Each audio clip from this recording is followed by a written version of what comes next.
السلام علیکم خواتین حضرات، میں ہوں ڈاکٹر نذیر صدیقی اور آپ دیکھ رہے ہیں میرا یوٹیوب چینل۔ آج سعودی عرب میں خلیج تعاون کونسل کا سپریم کونسل کا 41واں اجلاس ہو رہا ہے، جس میں 3.5 سال کے وقفے کے بعد قطر کے امیر تمیم بن حماد التہانی کو بھی بطور خاص دعوت دی گئی ہے، اور جب وہ سعودی عرب پہنچے تو سعودی ولی عہد محمد بن سلمان نے ان کا استقبال کیا۔ اس سے قبل کل سعودی عرب نے قطر کے ساتھ اپنی سرحدیں کھول دیں جو پچھلے 3.5 سال سے بند تھیں۔ صرف سرحدیں بند نہیں تھیں بلکہ اس کونسل کے ممبر ممالک نے قطر کے لیے اپنی فضائی حدود بھی بند کر رکھی تھیں، اور قطر کے ساتھ ہر قسم کے تعلقات منقطع تھے، اور پوری کوشش کی گئی کہ دباؤ کے ہتھ کنڈے استعمال کر کے قطر کو اپنی شرائط کے ساتھ اس کی پالیسیوں میں تبدیلیاں کروائی جائیں، کیونکہ قطر ہمیشہ سے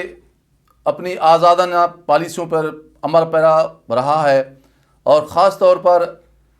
خلیج تعاون کونسل کے ممبر ممالک کو قطر کی ایران کے ساتھ اور بطور خاص ترکی کے ساتھ جو اس کے بڑھتے ہوئے تعلقات ہیں یا رشتے ہیں یا ناطے ہیں یا جو تاریخی حقائق ہیں وہ قطعی طور پر ناپسند تھے۔ اس لیے اچانک ہی 3.5 سال قبل قطر کے ساتھ ہر طرح کے تعلقات منقطع کر دیے گئے، اور اس کی معیشت کو نقصان پہنچانے کے سارے طریقے آزمائے گئے۔ قطر کے پاس 2 ہی راستے تھے، یا تو وہ جھک جاتا یا پھر وہ قومی غیرت کا مظاہرہ کرتا ہوا ڈٹ کر کھڑا ہو جاتا۔ قطر نے دوسرے راستے کا انتخاب کیا۔ اس نے اپنے وسائل کے مطابق جینے کا فن سیکھا۔ ترکی نے بھی بہت زیادہ قطر کی مدد کی، اور آہستہ آہستہ وہ اپنے پاؤں پہ کھڑا ہو گیا۔ اب جب خلیج تعاون کونسل کے باقی ممبر ممالک کو احساس ہونے لگ گیا کہ قطر تو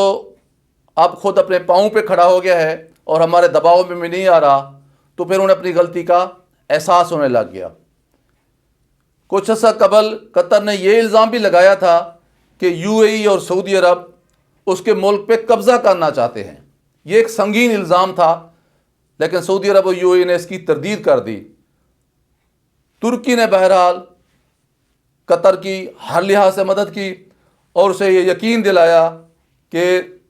تمہارے دفاع کے لیے، قطر کے دفاع کے لیے، قطر کی سیکیورٹی کے لیے، بقا کے لیے ترکی ہر لحاظ سے حاضر ہے اور ہر لحاظ سے قطر کی وہ مدد کرے گا۔ پچھلے مہینے ہی سعودی کنگ نے قطر کے ولی عہد سے رابطہ کیا اور اپنے تعلقات کو بحال کرنے کی کوشش کی۔ رابطوں کے اسی سلسلے میں سعودی کنگ نے ترکی کے صدر سے بھی بات چیت کی، کیونکہ سعودی حکمرانوں کو یہ اب احساس ہونے لگ گیا ہے کہ پچھلی کئی دہائیوں سے وہ جو 57 اسلامی ممالک ہیں ان کی قیادت کرتے ہوئے بڑی دنیا میں اہمیت رکھتے ہیں۔ اگر ان سے یہ قیادت چھن جاتی ہے یا اپنی پالیسیوں کی وجہ سے یہ ممالک ان کے ہاتھ سے نکل جاتے ہیں تو اس سے سعودی عرب کو بہت نقصان ہو سکتا ہے، کیونکہ سعودی ولی عہد نے جو پالیسیاں اختیار کر رکھی ہیں کہ وہ کروٹ بدلتے ہی فیصلے تبدیل کر دیتے ہیں۔ قوموں کی زندگی میں فیصلے بڑی دانش مندی کے ساتھ، بڑی ٹھہراؤ کے ساتھ سوچ سمجھ کر کیے جاتے ہیں، جذبات کی بنیاد پر نہیں کیے جاتا ہے۔ یہی وجہ ہے کہ پچھلے کئی مہینوں کے دوران کبھی سعودی عرب کا روس کے ساتھ مسئلہ ہو جاتا ہے، کبھی پاکستان کے ساتھ، کبھی قطر کے ساتھ، کبھی ایران کے ساتھ، کبھی ترکی کے ساتھ، اور اس میں شدت آتی جاتی رہتی ہے، اس میں گراف اوپر جاتا رہتا ہے۔ اب آہستہ آہستہ سعودی عرب کے کنگ کو احساس ہونے لگ گیا ہے، باقی فیملی کو احساس ہونے لگ گیا ہے کہ ہماری یہ جو پالیسی ہے اس سے ہمیں بڑا نقصان ہو رہا ہے۔ تو اسی احساس کا یہ نتیجہ ہے کہ قطر کو سعودی عرب نے خود دعوت دی ہے، اور پھر جب قطر کا امیر سعودی عرب پہنچا ہے تو سعودی ولی عہد نے خود جا کر اس کا استقبال کیا ہے۔ یہ ظاہر کرتا ہے کہ جب ہم ہوش کے بجائے جوش سے کام لیتے ہیں تو پھر ہمیں خود ہی اپنے فیصلوں کو تبدیل بھی کرنا پڑتا ہے، اور پھر ہمیں شرمندگی بھی اٹھانی پڑتی ہے۔ اس ساری صورتحال میں پاکستان کے لیے بھی ایک بہت بڑا سبق جو ہے نا وہ پوشیدہ ہے، اور وہ یہ ہے کہ قطر کی طرح ہمارے بھی ایسے ایسے ممالک کے ساتھ تعلقات ہیں جو سعودی عرب کو پسند نہیں ہے، ان میں ایران بھی شامل ہے، ان میں ترکی بھی شامل ہے۔ اسی طرح اسرائیل کو تسلیم کرنے کے حوالے سے سعودی عرب کا ہمارے اوپر دباؤ ہے، یا بھارت کی خواہشات کے آگے جھک جانے کے حوالے سے بھی سعودی عرب کا ہمارے اوپر دباؤ ہے، یا چین سے دور ہو جانے اور امریکہ کی گود میں بیٹھے رہنے کے حوالے سے بھی سعودی عرب ہمارے اوپر دباؤ ڈالتا رہتا ہے۔ لیکن مقام شکر ہے کہ اب ہم آہستہ آہستہ اس دباؤ سے نکل رہے ہیں۔ جہاں تک سعودی عرب کی طرف سے ہمیں ادھار پہ تیل دیے جانے کا مسئلہ ہے وہ ختم ہو چکا ہے۔ سعودی عرب کے 3 ارب ڈالر میں سے ہم 2 ارب ڈالر واپس کر چکے ہیں، اور باقی 1 ارب ڈالر بھی جنوری کے پہلے ہفتے میں واپس کرنے جا رہے ہیں۔